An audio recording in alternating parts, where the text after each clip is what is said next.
And now I'd like to ask Kevin Lerner, Assistant Professor of Communication, Eugene Robinson, Pulitzer Prize-winning columnist and author, and Ross Morey, Vice Chair of the Marist College Board of Trustees, to please come forward. Professor Lerner will read the citation honoring our speaker, and the academic hood will be placed by Ross Morey on Mr. Robinson.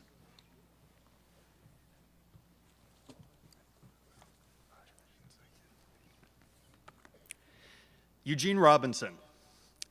As a columnist for the Washington Post and a political analyst and commentator for MSNBC, you bring your decades of international experience as a reporter, editor, and author to bear on the critical issues of the day, matters of politics, race, culture, and the state of the American dream.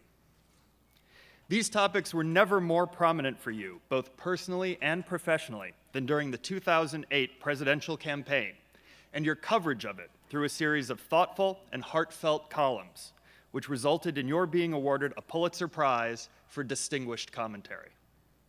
In awarding the prize, the Pulitzer Board cited your, quote, eloquent columns on the 2008 presidential campaign that focus on the election of the first African-American president, showcasing graceful writing and grasp of the larger historic picture. Growing up in segregated Orangeburg, South Carolina, you were one of the few black students at your high school. Your parents, you said, did everything right, worked hard, saved their money, bought the family a home.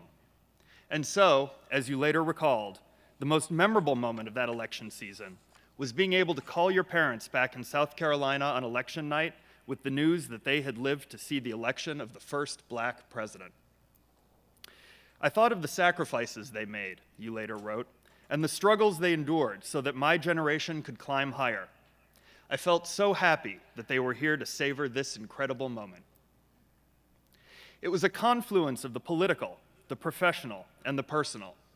But as you have said, the great thing about a column is that it gives you a license to feel. I tried to allow myself to go with those feelings at times when it was appropriate. Going with your feelings, however, never altered your commitment to speak truth to power. In your first column after that historic election, you wrote of President Obama, "My job will be to hold him accountable, just like any president, and I intend to do my job." And you did. And it's what you continue to do today in this very different political climate, under a president who is unlike any who's come before. You remain committed to your newspaper roots.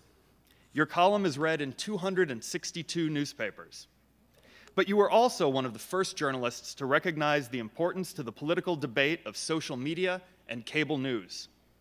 Your regular appearances on MSNBC, your weekly online chats with readers, and your 251,000 Twitter followers are just some examples of how you have deftly used different media to connect with a growing audience.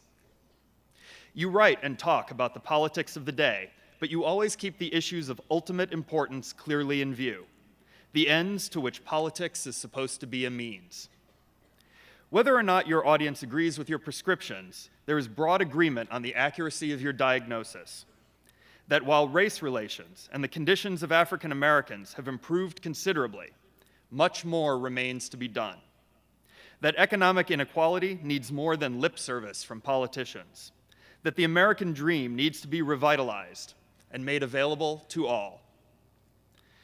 I worry, you have said, whether the American dream, that basic promise of America, that our children will have better lives than we had, whether that's still viable. Recognizing the importance of continuous learning, you spent a year as a Nieman Fellow at Harvard after having graduated from the University of Michigan and establishing your journalism career. You have served your profession as a member of the Pulitzer Prize Board since 2010, and just this month, your colleagues elected you chair of that prestigious body.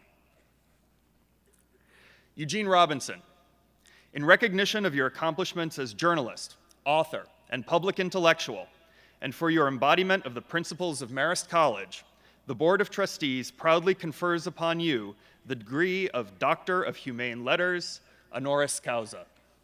Congratulations.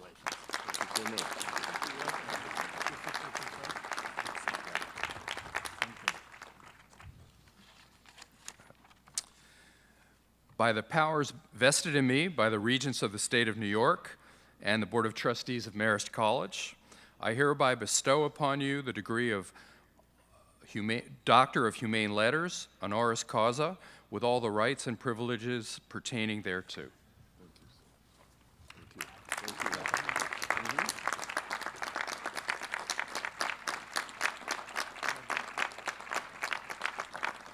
Ladies and gentlemen, your 2017 commencement speaker, Dr. Eugene Robinson. Thank you. Thank you, President Yellen. Thank you, everyone, for giving me the opportunity not to talk about politics for one morning. And congratulations to the class of 2017.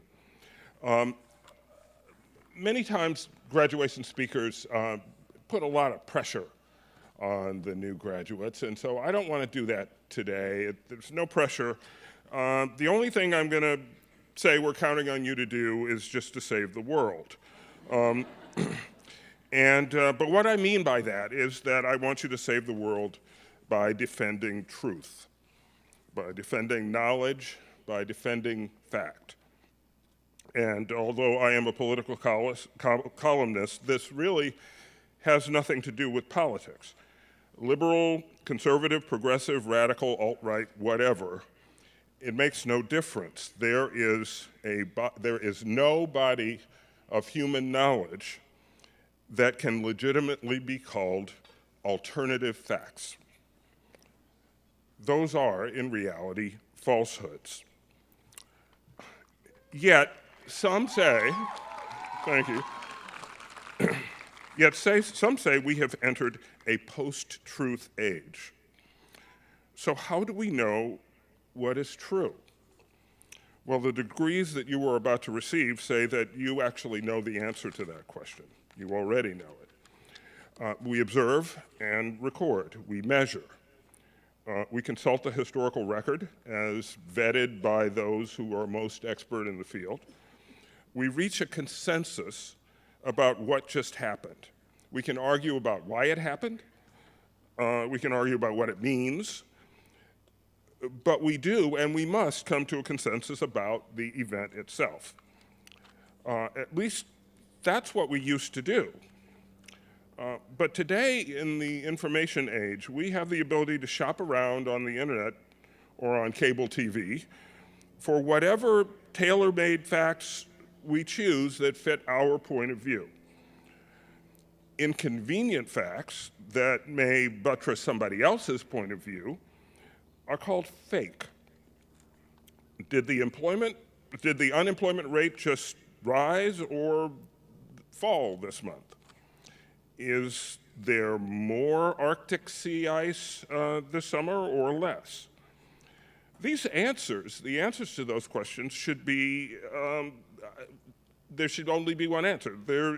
Those answers should depend on observation and measurement and not on one's politics. Yet these days, they do depend on one's politics. When I was a kid, I remember my excitement the day that a great big box arrived at our house, and it contained the most wondrous thing. It was a brand new set of encyclopedias.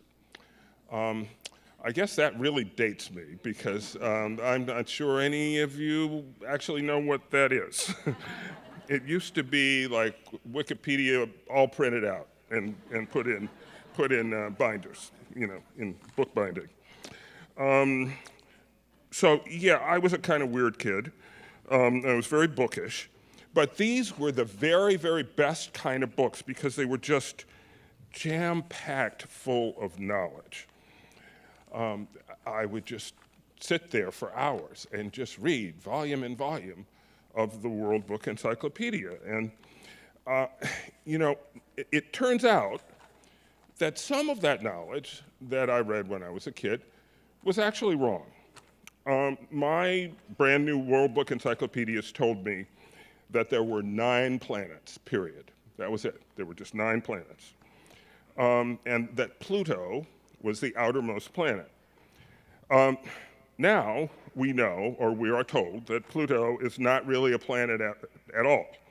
It's just a dwarf planet or a Kuiper Belt object or something like that. And so our solar system really just has 8 planets. However, we also know or think that there are millions of other planets around other nearby suns. So what I was told, or what I read in the encyclopedia, which was authoritative, about planets was wrong, but it wasn't fake.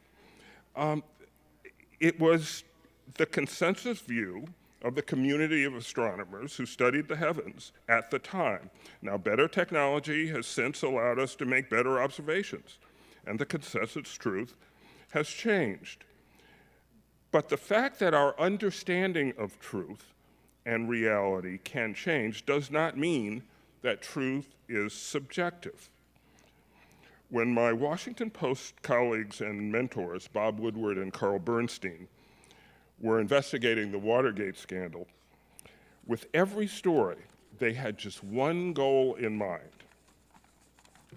They wanted to present what they called the best obtainable version of the truth. And to me, that should be the standard. We cannot have perfect knowledge that will endure for all time, except, Brother Frank, in the theological sense, of course. We do have perfect knowledge that will endure for all time, but in temporal matters, we cannot.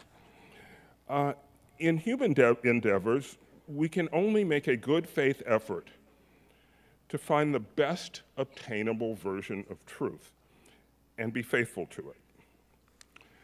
So why am I telling you this? Because if we allow ourselves to believe that we live in a post-truth world, I wonder how democracy survives, especially in the long run.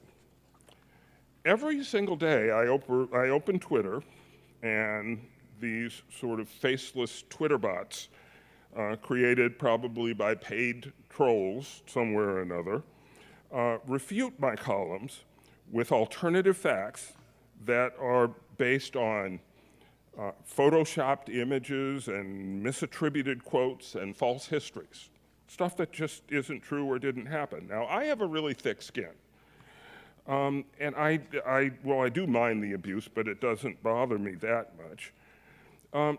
But what matters is that there are good, well-intentioned people out there who actually believe this garbage, who actually believe these alternative facts, who actually believe this false version of history.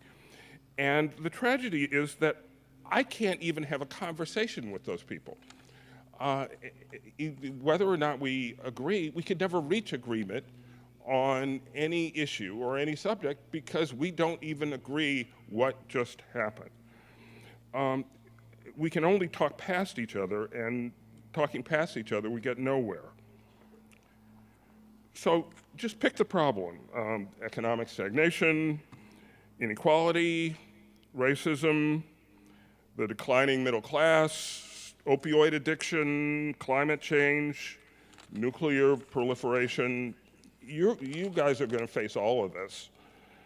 And I think you're going to face all these problems, and I think you're going to solve them. Your generation is the first truly global generation with technology, especially for creating and sustaining and adapting networks that my generation could never have dreamed of.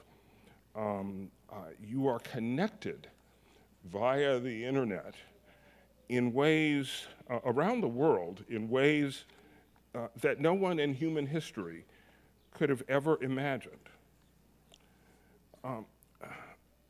But only knowledge and fact and truth are going to light the way, are going to provide the path for solving all the problems we face. So my charge to you is to defend the truth. We are so proud of you, but we are counting on you. So go out there and save the world. Thank you so much.